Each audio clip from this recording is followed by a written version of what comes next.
Welcome to பிரியமான சமையலறையில் பிரியா. இன்றைக்கி ஒரு பருப்பு பூர்ண இனிப்பு கொழுக்கட்டை தான் எப்படி செய்கிறதுன்னு பார்க்க போகிறோம்.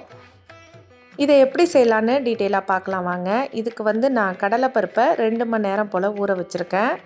இந்த மாதிரி உடச்சிதுன்னா உடையணும், அப்போ நல்லா ஊறி இருக்குன்னு அர்த்தம். இதில் கொஞ்சமாக தண்ணி விட்டு நம்ம வெளியிலேயே வேக வச்சுக்கலாம். குக்கரில் போட்டு வேக வைக்க வேணாம், ரொம்ப குலைவாகிடும். இது எப்படி வெந்திருக்குன்னு நான் காட்டுறேன்.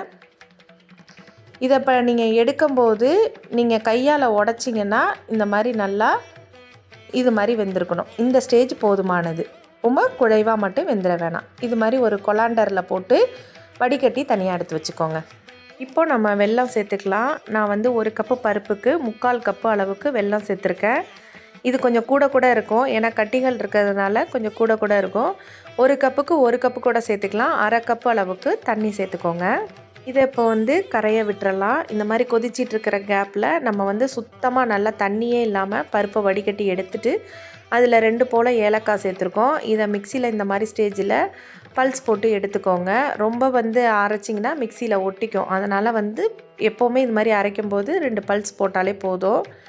அதுக்கு பிறகு கொஞ்சம் போல் உப்பு சேர்த்துருக்கோம். லாஸ்ட்டாக கொஞ்சம் தேங்காய் துருவல். இது எல்லாத்தையும் நல்லா மிக்ஸ் பண்ணி கொடுத்தீங்கன்னா உங்களுக்கு கரெக்டான பூரணம் ரெடி ஆகிடும். சப்போஸ் தண்ணியாக இருந்ததுன்னா நான் ஏற்கனவே எள்ளு பூரணத்தில் சொன்ன மாதிரி கொஞ்சம் நேரம் அடுப்பில் வச்சு கிண்டுனிங்கனாலே டைட் ஆகிடும். தூசிகள்லாம் எதுவுமே இல்லாத வெல்லம் அப்படிங்கிறதுனால நான் எல்லாத்தையுமே டைரெக்டாக சேர்த்துக்கிட்டேன். உங்கள் வெல்லத்தில் மண், தூசி இது மாதிரி இருக்கிற மாதிரி இருந்துச்சுன்னா நல்லா ஃபில்ட்ரு பண்ணிவிட்டு அதில் இது மாதிரி சேர்த்துக்கோங்க. இப்படி உருட்டுனிங்கன்னா நல்லா உங்களுக்கு பூரணம் கையில் ஒட்டாமல் ரெடியாக இருக்கணும். இப்போது மேல் மாவு ரெடி பண்ணிடலாம். நான் சாதாரண பச்சரிசி தான் எடுத்திருக்கேன். கொஞ்சம் போல் உப்பு சேர்த்து நல்லா எல்லாத்தையும் ஒன்றா மிக்ஸ் பண்ணி கொடுத்துருங்க. தண்ணி கொழுக்கட்டைக்கு எப்போவுமே சூடாக இருக்கணும். நம்ம ஆறின பச்சை தண்ணியும் சேர்க்கக்கூடாது, வெதுவெதுப்பான தண்ணியும் சேர்க்கக்கூடாது. சூடாக இருந்தால் தான் மாவு நீங்கள் எப்படி எந்த மாதிரி ஷேப் செஞ்சாலும் உங்களுக்கு மாவு உதிராமல் ரப்பர் போல் எந்த பக்கம் இழுத்தாலும் நல்லா மாவு சேர்ந்தாப்பில் வரும். அதுக்காக தான் இந்த மாதிரி நல்லா சுடு தண்ணி போட்டு மாவை மிக்ஸ் பண்ணிக்கிறோம். இப்போது நம்ம உள்ளங்கையில் கொஞ்சம் போல் எண்ணெய் தடவிக்கலாம். நமக்கு விருப்பமான ஷேப்ஸ் எது வேணாலும் செஞ்சுக்கலாம்.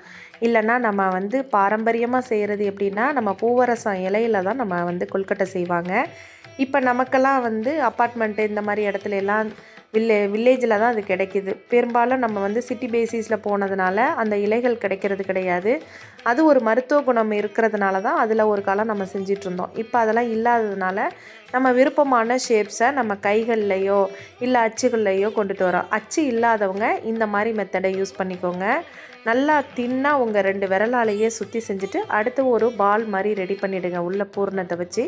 அதுக்கு பிறகு கொஞ்சம் அப்படி ப்ரெஸ் கொடுத்திங்கன்னா அச்சில் செஞ்சது மாதிரியே ரொம்ப பர்ஃபெக்டாக இருக்கும். இந்த ஷேப்பு பார்த்திங்கன்னா பார்க்குறதுக்கு ரொம்ப அழகாக இருக்கும். இது ஒரு டிஃப்ரெண்ட்டான ஷேப்பில் இருக்கும்.